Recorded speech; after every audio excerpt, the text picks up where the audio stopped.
শেখ হাসিনা ও তার দোসররা দুঃশাসন আর দুর্নীতির সীমা লঙ্ঘন করার কারণে তাদের পালাতে হয়েছে বলে মন্তব্য করেছেন বিএনপি মহাসচিব মির্জা ফখরুল ইসলাম আলমগীর। বৃহস্পতিবার দুপুরে রাজধানীর লালবাগ এলাকায় আজিমপুর কবরস্থান গেটের সামনে থেকে বিক্ষোভ মিছিলটি শুরু হয়। আওয়ামী লীগ যদি মনে করে যে শেখ মুজিবুর রহমান সাহেবের এটা প্রাপ্য, তাহলে আওয়ামী লীগ এটা আগে উপলব্ধি করে নাই কেন? আওয়ামী লীগ কেন ওনার তাদের সম্পত্তি বানাইছে? আসসালামু আলাইকুম সম্মানিত দর্শক শ্রোতা, আজকের এই ভিডিওটি অনেক গুরুত্বপূর্ণ। সেনা হেফাজতে কারা কারা রয়েছেন, ডিবি প্রধান হারুন এবং পুলিশ কর্মকর্তা বিপ্লব কুমার, এছাড়া আরো অনেক বড় বড় ঊর্ধ্বতন কর্মকর্তাগণ এবং এমপি মন্ত্রীদের খোঁজ পাওয়া যাচ্ছে না। অনেকে দেশ থেকে পালিয়েছে, আর যারা বাংলাদেশে আছে তাদের খোঁজ পাওয়া যাচ্ছে না। এইমাত্র খোঁজ পাওয়া গেল যে সেনাবাহিনীর হেফাজতে আছেন এরা। সম্মানিত দর্শক শ্রোতা, খুব দ্রুত তাদেরকে শাস্তির আওতায় আনা হবে এমনই ঘোষণা দিয়েছেন সেনাপ্রধান। যাই হোক, আজকের এই ভিডিওটি দেখলে আপনারা বুঝতে পারবেন তাদের কি শাস্তি হতে চলেছে, সেনাপ্রধানের মন্তব্য কি, এই বিষয়ে কিছু গোপন রহস্যময় ভিডিও রয়েছে। আপনাদের অনুরোধ করতেছি ভিডিও ক্লিপটি সম্পূর্ণ দেখবেন। তো বেশি কথা না বলে আমরা ভিডিও স্ক্রিনে চলে যাই, আপনারা মনোযোগ সহকারে ভিডিওটি দেখতে থাকুন। এই লোকজন বা যেই গোষ্ঠীটা তারা গত 15 বছর, আর আমি নিজেও কিন্তু বাক স্বাধীনতার পক্ষে, আমি বিশ্বাস করি আপনিও পক্ষে, যেই দলটা গত 15 বছর ধরে মানুষের বাক স্বাধীনতাকে চরমভাবে হরণ করেছে, চরমভাবে লঙ্ঘন করেছে, এর চেয়ে বেশি লঙ্ঘন করা সম্ভব না। সেই দলটা পৃথিবীর ইতিহাসে নাই যে 15 দিন পরে সেই দলটাকে আবার বাক স্বাধীনতা কতটুকু যুক্তিসঙ্গত, একটা প্রশ্ন আপনার কাছে। আর আপনাকে আরেকটা প্রশ্ন করি পলাশ ভাই, আপনি আমার সঙ্গে হয়তো দ্বিমত করবেন, সেটা হচ্ছে কি যে এই আমি আপনার সাথে আপনার প্রথম প্রশ্নটা আসে, আমি এটার সাথে দ্বিমত করি না। আমি বলছি এখন এই কথাটা আসে কেন? না, এখন যেটা করব আমি সেটা হচ্ছে যে এই যে আজকে যারা ধানমন্ডি 32 নম্বরে ফুল নিয়ে এলো, ওরা কিন্তু আসলে আওয়ামী লীগের আমলে কিন্তু ওরা দুর্নীতি 2 নম্বরই করে নাই, ওরা কিন্তু আসলে আওয়ামী লীগ করে এটা। এখন এই আওয়ামী লীগের নেতা কর্মী যারা আসলে ধানমন্ডি 32 নম্বরে গেছে, উল্লেখযোগ্য কোন নেতা যায় নাই, যেই গেছে মনে করেন একটা সাধারণ লোক গেছে, আমি কিন্তু এদেরকে টোকাই আমি কিন্তু এদেরকে ঝুঁকি হিসাবে দেখি না। আমি ঝুঁকি হিসাবে দেখি যে এই হাসিনার জন্য যারা 15 বছর ধরে কাজ করলো, এখনো তারা সচিবালয়ে আছে, এখনো তারা আইন শৃঙ্খলা বাহিনীতে আছে, এখনো তারা আয়নাঘর ম্যানেজমেন্টে আছে, এই লোকগুলি কিন্তু হচ্ছে আমাদের বড় শত্রু, অথচ এদেরকে কিন্তু আমরা সাফ করতে পারতেছি না। তো এই কারণে আপনি কি মনে করেন যে এই অবশ্য ছাত্ররা আজকে লাঠি নিয়েছিল, আমি এটা কিছু মনে করি না, কারণ এখনো আমাদের পুলিশ বাহিনী কিন্তু পুরোপুরি মাঠে নাই, কাজে আইন শৃঙ্খলা রক্ষা করার দায়িত্ব কিন্তু এদেরও আছে। কিন্তু মানুষের মোবাইল ফোনটা চেক করা, যে আপনি সন্দেহ হলে, এটা একটা বিচ্ছিন্ন ঘটনা, ওইটাকে আমি এটা কি একেবারে র্যান্ডমলি তারা যেরকম করছে, পুলিশে যেরকম করছে, হ্যাঁ এরকম কি করছে, এটা দুই একটা বিচ্ছিন্ন ঘটনা এত বড় একটা ক্ষতর ভিতরে জাতীয় এত বড় একটা বিপর্যয়, আমরা 1 কোটির উপরে লোক সেদিন ঢাকা শহরে নামছে। আপনি যদি চিন্তা করেন এরকম একটা অবস্থার ভিতরে আপনি এই কথা আসে কে কোত্থেকে?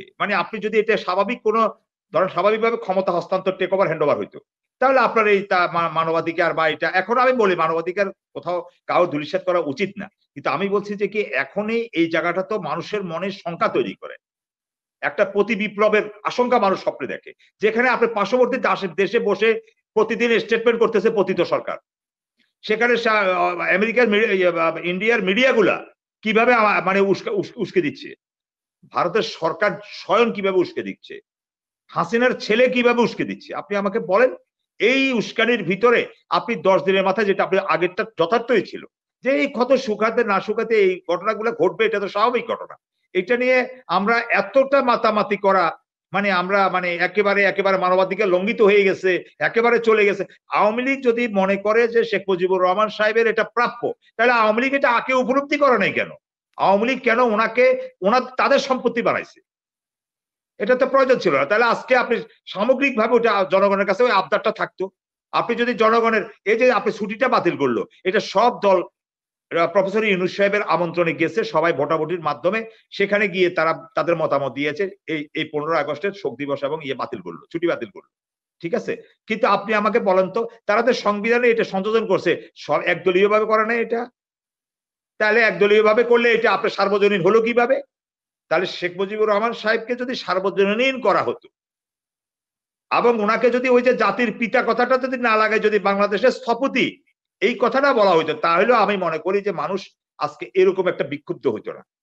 আমি এখনো ওনার প্রতি সম্মান রেখেই বলি, ওনার যেরকম সম্মান পাওয়ার অধিকার আছে শেরে বাংলা একে ফজলুল সাহেব আছে, মাওলানা ভাসানী সাহেবের আছে, হ্যাঁ, তারপর আপনি একে ফজলুল হক সাহেবের আছে, প্রেসিডেন্ট জিয়াউর রহমান সাহেবের আছে। আপনি এটা 4টা জায়গায় তো আপনাকে আনতে হবে ঐক্যবদ্ধ করতে হলে। আপনি এটা না করে আপনি এটা করলেন, এখন ওইখানে ফুল দিতে গেল, তাও আজকে আওয়ামী লীগে যদি ওরকম একটা মানে কি বলবো একটা স্বাভাবিক প্রক্রিয়ায় পতন হইতো বা ক্ষমতা আসতো, তাহলে তারা তো দর্পেই তারা সেখানে যেতে পারতো, আজকে সর্বদলীয় বৈঠকে তারা অংশগ্রহণ করতে পারলো। যে লোক দেশের 18 কোটি মানুষকে ভাগ্য নিয়ে চিনিমিনি খেলে এবং তার দলের নেতা কর্মীদেরকে রাস্তায় হুমকি বুলেটের মুখে রেখে পালাই গেল, তাদেরই বা কতটা নির্লজ্জতা, তারা তাদেরকে কি বলে তারা এখানে আসলো, তারা যারা আসলো তারা তো ভাড়া করা এই টোকায় টোকায়। আপনি একজন প্রথম সারি, দ্বিতীয় সারি, তৃতীয় সারি, চতুর্থ সারির কোন নেতাও তো নাই। তাহলে এটাতে একটা গন্ডগোল পাকানোর জন্য, আমি ওই সেন্সে বলতেছি, এটা তো আপনার ঝামেলা পাকানোর জন্য। আপনার যদি গৌড ইন্টেনশন থাকতো তাহলে তো আপনার বড় বড় বাঘা বাঘা নেতারা তো কি সবাই কি সেনা হেফাজতে আছে নাকি, সবাই গ্রেপ্তার হয়েছে নাকি, সবাই দেশের বাইরে চলে গেছে নাকি, সবাই আজকে বেরোতো, যাদেরকে জাতীয়ভাবে সবাই চিনে। আপনি আমার কথা কি বলছি আপনি বুঝছেন তো, তারা তো আসে না। তাহলে আপনি একটা টোকাই দিয়ে একটা ঝামেলা পাকাইতেছেন, এটা ইস্যু তৈরি করতেছেন। আবার সেই ইস্যুতে আমাদের কিছু কিছু লোকজন আবার নতুন করে 10 দিন যেতে না যেতে আবার এটা সমালোচনা শুরু করলো। ওয়াই আমি বলি ওরা বাড়াবাড়ি করতেছে। যেমন আমি আপনাকে যদি আপনি আমাকে প্রশ্ন করেন আমি বলে দিই, জনগণ যেন আমাদেরকে ভুল না বুঝে আপনাকে না বলবে। যেমন বিএনপি হুন্ডা মহড়া দেয়, আমি পছন্দ করি না। মোটরসাইকেল দিয়ে যেটা করতেছে হুন্ডা গুন্ডা, আমি এটা পছন্দ করি না।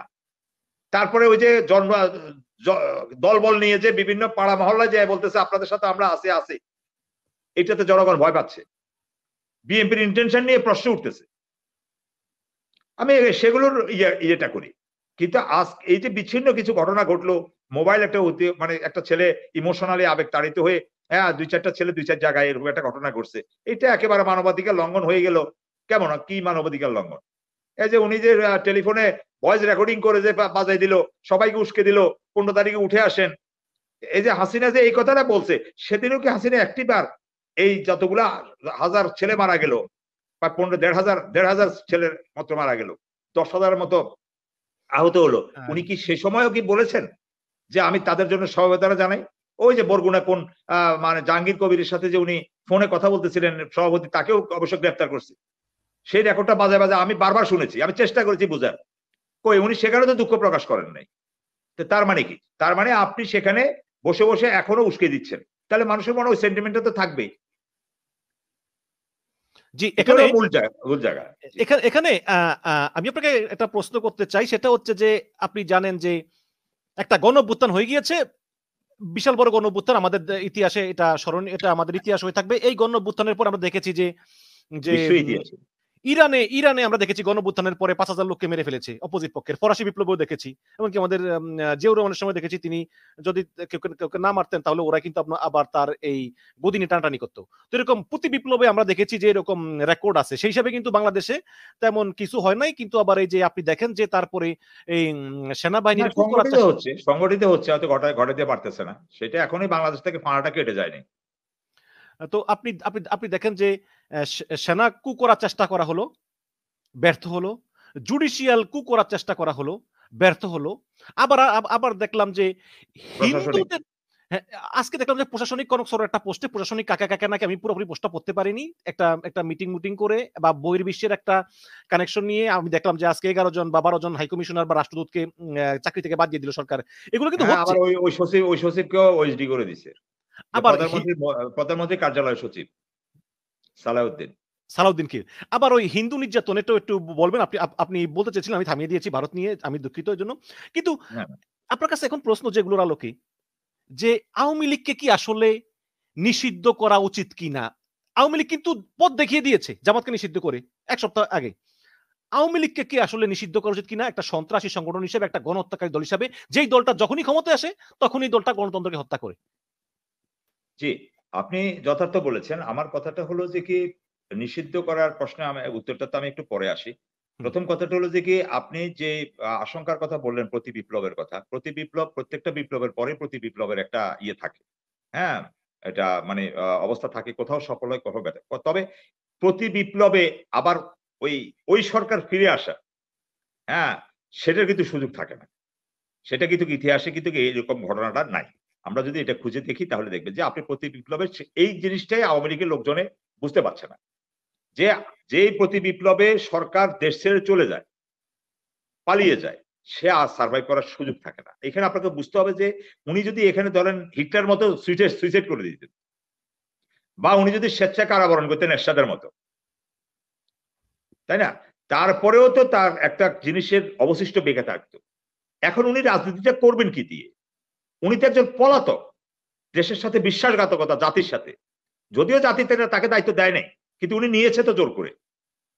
জগদ্দল পাথরের মতো উনি জাতির বুকে বসেছিল তো, কিন্তু তারপরে তো ওনার অধীনে ছিল। উনি এইভাবে হঠাৎ করে সবাইকে সাগরের মাঝখানে রেখে উনি যে চলে গেল, এই বিপ্লবের পরে ওনার ফিরে আসা, এটা সুযোগ নেই। তবে ডিস্টারবেন্স বা সমস্যা তৈরি করা, এটা যেহেতু আমি প্রথম ভাবছিলাম যে এই অধ্যায়টা ওই জায়গায় শেষ, যখন ওনার ছেলে বলেছিল যে আমরা আপনাদের কি হবে জানি না, যদি ওনাকে কেউ এই দায়িত্ব দেয় নাই, আমরা রাজনীতিতে যাব না, আমার মা রাজনীতি ফিরবে না, তখন কিন্তু আমরা আশ্বস্ত হয়েছিলাম। সত্যি আমি ব্যক্তিগতভাবে কে হয়েছে না হয়েছে জানি না, প্রথম স্টেটমেন্টটাতে আমি মানে খুব আশ্বস্ত হয়েছিলাম যে বোধহয় ঠিক আছে, যে এটাই হওয়া উচিত, মানে আর রাজনীতিতে ফিরবে না, একটা বুদ্ধিমানের কাজ হয়েছে। দেখা গেল যে কি সেটা না, এইটা 24 ঘন্টা যেতে না যেতে এটা ইউটার্ন নেওয়া হলো। তো আপনাকে যেটা বলি, তারা যে জিনিসটা চাইছে, আমি ওই বিপ্লবগুলো জুডিশিয়ারি বলেন, প্রশাসনিক বলেন, সেনাবাহিনীর ভিতরে বলেন, এগুলো সবগুলোই ব্যর্থ আপাতত দৃষ্টিতে হচ্ছে। কিন্তু এখানে আরো কিছু রাকব বোয়াল আছে, যেমন তারেক সিদ্দিকী। সম্মানিত দর্শক শ্রোতা, আপনারা বিস্তারিত ভিডিওতে দেখতে পারলেন সেনা হেফাজতে কারা কারা রয়েছে, তাদেরকে কি কি শাস্তি দেওয়া হবে, সেনাপ্রধানের বর্তমান মন্তব্য কি, তাদেরকে নিয়ে সেনাপ্রধান ওয়াকারুজ্জামান তিনি কি করতে চায়। সম্মানিত দর্শক শ্রোতা, তাদের জীবন এখন বিপন্ন। বিএনপি নেতাকর্মীরাও তাদের বিরুদ্ধে অ্যাকশনে যাবে। ইতিমধ্যেই মানে বিশ্ব সরকারের কাছে তারা চিঠি পাঠিয়েছে জাতিসংঘে যে খুব দ্রুত শেখ হাসিনার ফাঁসি চাই। সম্মানিত দর্শক শ্রোতা, শেখ হাসিনা এখন প্রায় মানে শেষের দিকে, তার জীবন খুবই ঝুঁকির মধ্যে রয়েছে। ভারতও বাংলাদেশে পাঠিয়ে দিতে পারে যে কোনো সময়ের মধ্যে। সম্মানিত দর্শক শ্রোতা, এ সম্পর্কে আপনাদের মতামত থাকলে ভিডিওর কমেন্ট বক্সে অবশ্যই জানিয়ে দিবেন। ধন্যবাদ আজকের এই ভিডিওর সঙ্গে থাকার জন্য।